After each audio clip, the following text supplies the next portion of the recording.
जय हिंद विद्यार्थी मित्रांनो, आज आपण आपल्या या व्हिडिओमध्ये 2026चा जो लोकमान्य टिळक पुरस्कार जाहीर झाला आहे त्या संदर्भात आपण या व्हिडिओमध्ये चर्चा करणार आहे, अभ्यास करणार आहे. लोकमान्य टिळक पुरस्कार संदर्भात संपूर्ण माहिती या व्हिडिओच्या माध्यमातून पाहणार आहे. संपूर्ण व्हिडिओ पहा, बेल आयकॉन दाबा, सबस्क्राईब करा. बघा, 2026चा जो लोकमान्य टिळक पुरस्कार जो आहे तो भारताचे राष्ट्रीय सुरक्षा सल्लागार अजित डोभाल यांना या ठिकाणी जाहीर झालेला आहे आणि त्याचे वितरण येणाऱ्या 1 ऑगस्टला होणार आहे.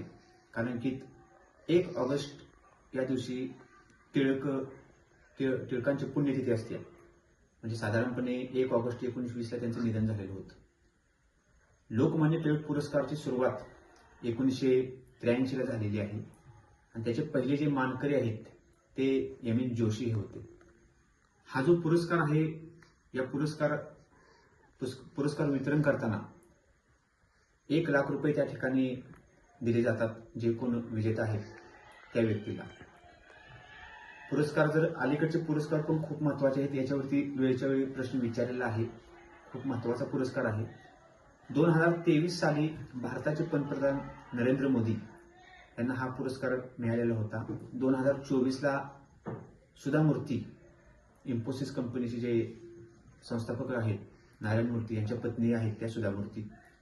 2025ला नितीन गडकरी, केंद्रीय मंत्री आहेत, ते रस्ते वाहतूक मंत्री आहेत नितीन गडकरी. आणि 2026चा तुम्ही लक्षात ठेवा की भारताचे राष्ट्रीय सुरक्षा सल्लागार अजित डोभाल यांना 2026चा लोकमान्य टिळक पुरस्कार मिळालेला आहे. आपण साधारणपणे स्पर्धा परीक्षा अभ्यास करताना या ठिकाणी लोकमान्य टिळकांचे त्या ठिकाणी वेळेच्या वेळी प्रश्न विचारले जातात. त्यांचं कार्य पण त्या ठिकाणी खूप छान आहे आणि जे मुद्दे आहेत ते पण सुद्धा आपण बघूया.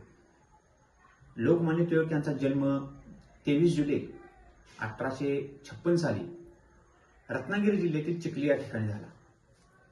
हा मुद्द्यावरती सारखा वेळच्या वेळी प्रश्न पडतो. जन्म असू दे, कोणतं गाव असू दे, जिल्हा असू दे, ज्या पण महत्वाच्या नोंदी आहेत, ज्या गोष्टी घटना ज्या वर्षी घटना घडली त्या संदर्भात आपण थोडक्यात आणखी माहिती पाहणार आहे.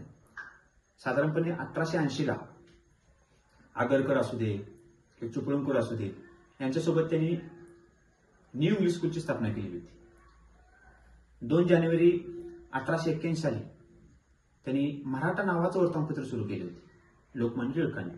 परंतु जे मराठा नावाचं वर्तमानपत्र होते ते इंग्रजी या विषयातून त्या ठिकाणी त्याचं वितरण होत होते, म्हणजे प्रकाशित होत होते, लक्षात ठेवा. त्यानंतर बरोबर 2 दिवसांनी म्हणजे 4 जानेवारी 1881 ला केसरी हे वर्तमानपत्र त्यांनी सुरू केले. परंतु त्यांचे संपादक जे होते गोपाळ गणेश आगरकर होते, हे लक्षात ठेवा 100%. ह्याच्यावरती प्रश्न पडतो, वारंवार प्रश्न पडतो की या ठिकाणी एक महत्वाच्या 2 सणावळ्या आहेत त्या पण लक्षात ठेवा, 1893 आणि 1895. 1893ला लोकमान्य टिळकांनी पुणे येथे गणेशोत्सवाची सुरुवात केली. 1895ला इंग्रजांच्या विरोधात लढा उभा करण्यासाठी, युवकांमध्ये ऊर्जा निर्माण करण्यासाठी शिवजयंती त्या ठिकाणी सुरुवात केली होती. लक्षात ठेवा, 1893ला गणेशोत्सवाची सुरुवात केली, 1895 साली शिवजयंतीची सुरुवात केली. हे 2 मुद्दे खूप इम्पॉर्टंट आहेत परीक्षेच्या दृष्टिकोनातून. चला पुढे 1907ला काय झालं बघूया. 1907ला सुरत या ठिकाणी काँग्रेसचं अधिवेशन होतं. या ठिकाणी जहाल आणि मवाळ हे दोन्ही गट त्या ठिकाणी उपस्थित होते आणि दोन्ही गटाचं नेतृत्व हे लोकमान्य टिळकांनी केलं होतं. आणि त्या सभेमध्ये वाद निर्माण झाला आणि त्या काँग्रेसमध्ये फूट पडली, जी 1885ला राष्ट्रीय काँग्रेसची स्थापना झालेली होती. आणि पुढे राजद्रोहाच्या आरोपाखाली लोकमान्य टिळकांना 1908ला अटक करण्यात आली.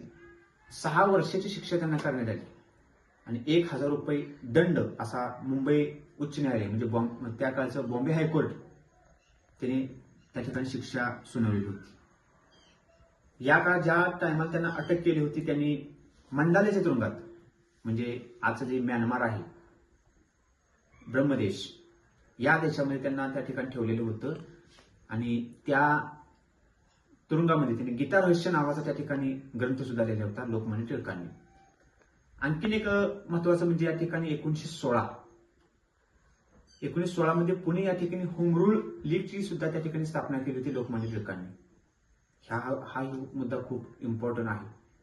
आणि 1907 ला जी काँग्रेसमध्ये फूट पडली होती पुन्हा 1916 मध्ये ते एकत्र आले आणि त्या एकत्रीकरणामध्ये ज्यावेळी लखनौमध्ये एकत्र आले त्यावेळी लोकमान्य टिळक सुद्धा त्या ठिकाणी उपस्थित होते. म्हणजे लखनौ करार 1916चा साधारणपणे तुम्हाला माहिती असणं गरजेचं आहे. आणि शेवटचा जो मुद्दा आहे तो आपली 1 ऑगस्ट 1920 साली टिळकांचं निधन झालं. आणि ही तारीख सर्वांनी लक्षात ठेवा, 1 ऑगस्ट 1920. का? कारण 3 मुद्दे या ठिकाणी इम्पॉर्टंट आहेत. पहिले म्हणजे 1 ऑगस्ट 1920 ला लोकमान्य टिळकांचं निधन झालं. त्याच दिवशी 1 ऑगस्ट 1920 ला लोकशाहीर अण्णाभाऊ साठे यांचा जन्म झाला. त्याच दिवशी 1 ऑगस्ट 1920 ला असहकार चळवळीची सुरुवात झाली. आणि जे लोकमान्य टिळक होते हिंदी ही राष्ट्रभाषा भारताची असावी असे मत मांडणारे पहिले समाजसुधारक त्या ठिकाणी होते. चतुसूत्री सारखे कार्यक्रम सुद्धा त्यांनी राबवलेले होते. पाहूया या ठिकाणी नंतर लोकमान्य टिळक सुद्धा विद्यापीठाची स्थापना झालेली आहे 1921 ला. टिळक विद्यापीठ जर विचारलं टिळक विद्यापीठ कोणत्या ठिकाणी आहे तर पुणे या ठिकाणी आहे आणि त्याची स्थापना 1921 ला झाली. हा आजचा आपला मुद्दा होता. आपला मेन मुद्दा होता लोकमान्य टिळक पुरस्कार 2026. लक्षात ठेवा अजित डोभाल यांना मिळालेला आहे. अशीच माहिती आपण येणाऱ्या वेगवेगळ्या व्हिडिओमधून पाहणार आहे. माहिती आवडल्यास लाईक करा, शेअर करा, सबस्क्राईब करा. जय हिंद.